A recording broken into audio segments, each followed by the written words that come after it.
बच्चों आइए बढ़ते हैं हम दूसरे सवाल की ओर।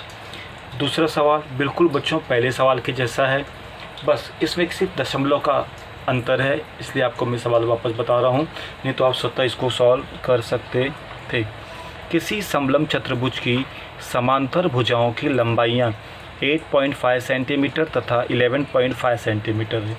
तो समलंब चतुर्भुज की जो समांतर भुजाएं हैं वो आपको दी गई है तथा उसकी ऊंचाई दी गई है 4.2 सेंटीमीटर। तो आपको उस चतुर्भुज का क्षेत्रफल ज्ञात करना है। चूँकि इस बच्चों में इस सवाल में पहले इस प्रश्न की तरह आपको नाम नहीं दिए गए हैं, इसलिए हम डायरेक्टली सूत्र लगाकर मान डालते हैं। यहाँ पर आपको नाम लिखने की ज़रूरत नहीं है। तो सबसे पहले समलंब चतुर्भुज की क्षेत्रफल का हम क्या लगाते हैं? सूत्र। इसलिए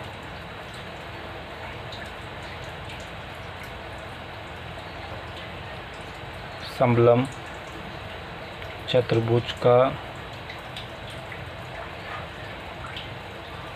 क्षेत्रफल बराबर 1/2 गुणे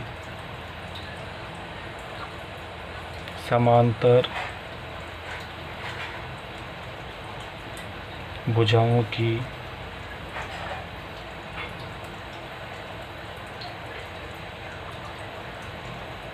लंबाइयों का योगफल। तो बच्चों सबसे पहले हमने सूत्र लिख दिया, ठीक बराबर के नीचे अब हम बराबर डालते हैं। 1/2 बच्चों वैसे ही रहेगा। अब समांतर भुजाओं की लंबाइयों का योगफल। समांतर भुजाओं की लंबाइयाँ हमको दी गई 8.5 और 11.5, तो इनका योगफल मतलब इसको हम जोड़ेंगे 8.5 प्लस 11.5 गुणे ऊंचाई हमारा कितना है 4.2 सेंटीमीटर। ऊंचाई की जगह पे आएगा 4.2 सेंटीमीटर। बच्चों आपको चाहिए तो सबसे पहले 8.5 और 11.5 को जोड़ दो, तो 8.5 और 11.5 ये हमको मिलता है 20। 1/2 वैसे का वैसे ही ये मिलता है 20.0। जैसे आप जानते हैं कि दशमलव के बाद ज़ीरो की कोई वैल्यू नहीं है, तो आप इसको 20.0 लिखिए या 20 लिख तो भी चलेगा।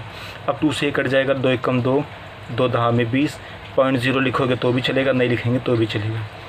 10 गुणे 4.2। बच्चों आप जानते हैं कि 10 गुणे 4.2 मतलब 4.2 में हम 10 से गुणा करेंगे। अगर दशमलव निकाल दें तो 4 पॉइंट्स को हम पढ़ेंगे 42 10 में 420, एक नंबर पे दशमलव लगा देंगे, ये हो जाएगा 42 वर्ग सेमी। लास्ट में इसका हम फाइनल आंसर लिख देंगे। इसलिए क्या पूछा था? उस चतुर्भुज का क्षेत्रफल ज्ञात कीजिए। इसलिए उस